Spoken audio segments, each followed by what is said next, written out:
बिस्मिल्लाहिर्रहमानिर्रहीम। अस्सलाम वालेकुम। YouTube channel village cooking with Tooba में खुश आमदीद। जी तो वीवर्स, कैसे हैं आप? उम्मीद है बिल्कुल ठीक होंगे। हमेशा की तरह जहाँ रहें खुश रहें, शाद रहें, आबाद रहें, हंसते मुस्कुराते रहें। इसी के साथ ही चलते हैं आज की रेसिपी की तरफ। आज मैं लेके आई हूँ एक मज़ेदार सी रेसिपी, यानी कि कौरमे की रेसिपी। कौरमा हमने बनाना है, कैसे बनाना है, क्या क्या इंग्रेडिएंट्स ऐड करने हैं इसके अंदर, इसके लिए आपने वीडियो देखनी है। वीडियो को पूरा देखना है, कोई भी स्टेप मिस नहीं करना। तो चलिए रेसिपी स्टार्ट करते हैं।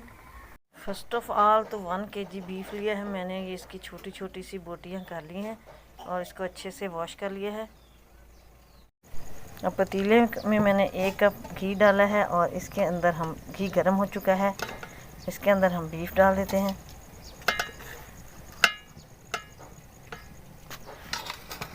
और बीफ को हम इसी घी में फ्राई कर लेते हैं। इसी घी में मैंने पहले प्याज ब्राउन किए थे।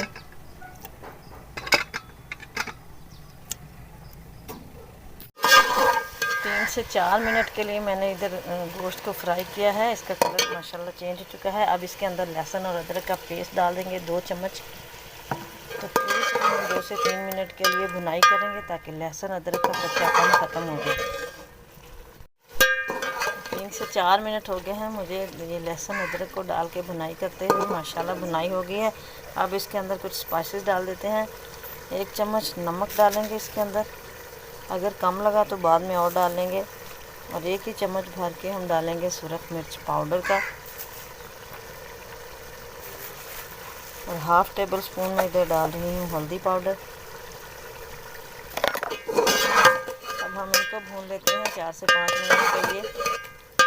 भुनाई हमारी इधर भी कंप्लीट हो जाती है। इसी से हमारी ये रेसिपी टेस्टी बनेगी। इधर हमारी भुनाई हो चुकी है गोश्त की। तो अब मैं इसके अंदर पानी डाल देती हूँ। तकरीबन 1.5 गिलास हम इसके अंदर पानी डालेंगे और इसको ऊपर से कवर करके तकरीबन हम 40 से 45 मिनट के लिए गलने के रख देते हैं। फ्लेम इधर हमने हाई रखनी है ताकि ये जल्दी से हमारा गोश्त मिनट हो चुके हैं। गोश्त हमारा गल चुका है, पानी बिल्कुल ड्राई हो चुका है। अब इसके अंदर मैं डाल देती हूँ दही। 1 प्याली दही हमने शामिल की है। इससे हमारा जो कौरमे का दाना है वो परफेक्ट बनेगा। इसके अंदर मसाले ऐड करेंगे। खड़े मसाले हैं मेरे पास, ये ज़ीरा है, बादियान का फूल है, दालचीनी का टुकड़ा है और सब्ज़ इलायची, काली मिर्चें। 2 चम्मच हम डालेंगे इसके अंदर खुश्क धनिया पाउडर और 2 चम्मच इसके अंदर जाएगा कौरमा मसाला। इन मसालों को डाल के थोड़ी देर के लिए हम भुनाई कर लेते हैं ताकि इनका फ्लेवर जो है वो अच्छे से निकल आए।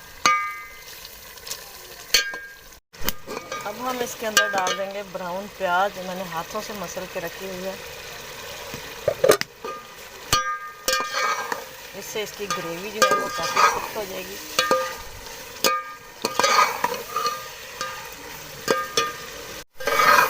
अब इसके अंदर हम हस्बे ज़रूरत पानी डाल लेते हैं। जितनी आपको इसकी ग्रेवी रिक्वायर्ड हो उतना सा पानी डालना है और इसको ऊपर तकरीबन 10 मिनट के लिए कवर कर देते हैं और फिर इसे उतार के डिश आउट करेंगे और आपको दिखाएंगे इसकी फाइनल लुक। लेकिन इसी के साथ अगर आप चैनल पर नए हैं तो प्लीज़ सब्सक्राइब कीजिए, बेल आइकन को भी प्रेस कर दीजिए ताकि मज़ीद वीडियोस का नोटिफिकेशन आपको इजीली और इन टाइम मिल सके। तो लीजिए जी, हमारा मज़ेदार सा ये कौरमा रेडी हो चुका है। यकीन कीजिए बहुत ही मज़े का बना है। ट्राई ज़रूर कीजिएगा। उम्मीद है आपको भी आज की रेसिपी पसंद आई होगी। तो लाइक और शेयर कर दीजिए। कमेंट बॉक्स में अपनी राय ज़रूर दीजिएगा। दुआओं में याद रखिए। मिलेंगे नेक्स्ट वीडियो में, तब तक के लिए अल्लाह हाफिज़।